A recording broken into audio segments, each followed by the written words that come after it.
یا رب تو میرے دل میں اپنا خیال دے دے، کچھ معرفت بھی اپنی او مولا، کچھ معرفت بھی اپنی، اے ذوالجلال دے دے، یا رب تو میرے دل میں۔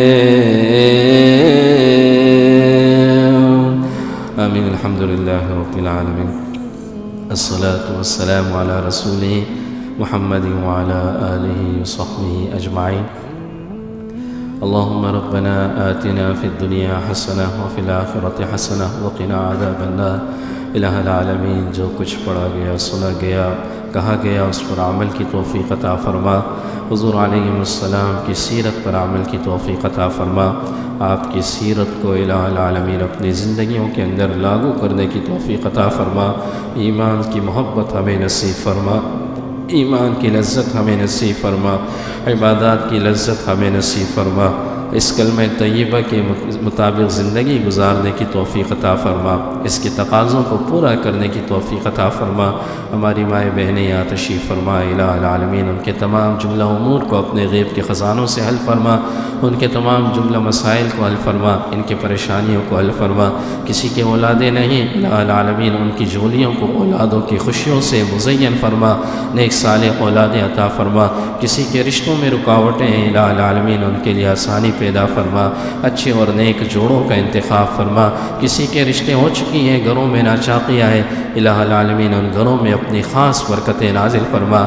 میاں بیوی کے آپس میں دائمی محبت نصیب فرما، ان گھروں میں دینی اور دنیاوی خوشیاں نصیب فرما۔ ہماری ماں بہنوں کو صحابیات کے مطابق زندگی گزارنے کی توفیق عطا فرما، ازواج مطہرات کی اقتداء انہیں نصیب فرما۔ الہ العالمین ہمیں آپس میں ایک بنا، ہمیں نیک بنا۔ ربنا تقبل منا انك انت السميع العليم وتب علينا انك انت التواب الرحيم، وصلى الله تعالى على خير خلق محمد وعلى اله وصحبه اجمعين، آمين برحمتك۔